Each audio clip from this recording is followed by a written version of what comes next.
İtiram mən birinci təbrik edirəm komandanı. Uzun müddətdən sonra doğma arenaya qayıtmaq və qələbə qazanmaq və necə deyirlər, ikinci yer uğrunda mübarizə davam edir. Yoxsa çempionluq uğrunda davam edir. Necə demək düzgündür? Şanslarımız biraz çox azdı. Real danışaq, realist olaq.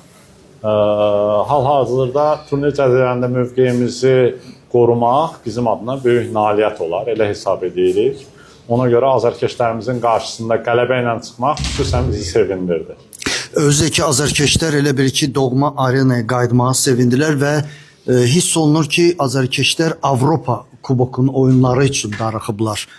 32 il sonra yenidən, çünki azərkeşimiz çox gözləyib.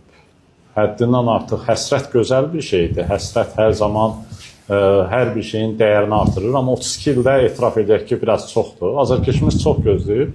Biz də əlimizdən gələni edirik ki, azərkeşimizin bu həsrətinə son qoyaq.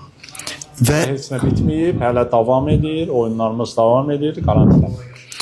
Qabaqdan kubokun yarımfinalının cavab oyunu gəlir.